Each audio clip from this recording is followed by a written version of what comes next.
And normally they release thousands of doves as a symbol of peace. I was actually wondering whether they were going to release a few thousand Zika-infected mosquitoes.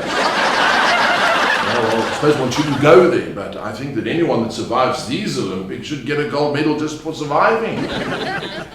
But don't you find it's interesting that every time there's an Olympics, the next few countries are fighting and competing to host it? I hear that Thailand is really competing strongly at the moment, but rumor has it that the problem is if there's an athletics race in Bangkok, there can never be a winner. It's always a tie. Yeah, I should talk. I mean, I tried jogging. I jogged so slow I was arrested for loitering the other day. And the Olympic Village, I mean, there were a few teething problems now. The competitors are all settled in. But I heard that one German fellow had this long tog bag, as they call it. And as he arrived there, the security stopped him and said, "Are you the pole vaulter?" And he said, "Nein, I'm not Polish, but how you know my name is Walter?"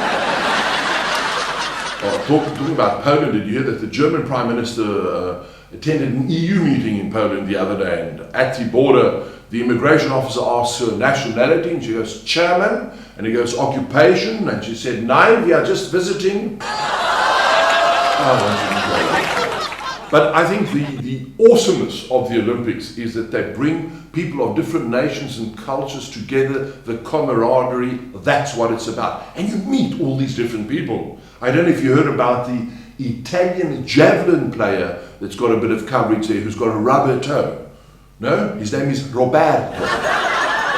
I'm really impressed how they're trying to fix up the crime. But do you know what you call a Rio taxi driver whose taxi has been stolen? No? Carlos. Shouldn't talk about the crime there. What about in the London Olympics? I don't know if you heard, a South African player came back to South Africa with 18 gold medals, 9 silver medals, and 14 bronze medals. The police are still investigating.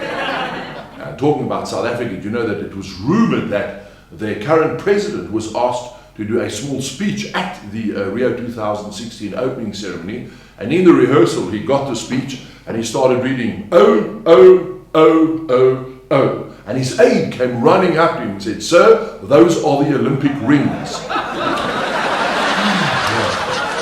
One of my favorite Olympic competitions back in the London Olympics, and I'm looking forward to it now in Rio, was the sailing competition. I don't know if you watched that. Apparently back then it was Britain that took gold, and Norway took silver, and Somalia took the boat.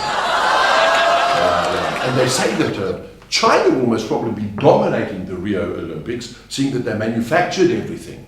Yes. One of my favorites is now Olympic fishing. Apparently it's online. I hope the streaming will be really good. Yes. And then yesterday I attended the Olympic beach volleyball. Was I looking forward to it, but was I disappointed? It was Iran playing Saudi Arabia. And have you noticed that there are not many Mexicans taking part in the Olympics this year?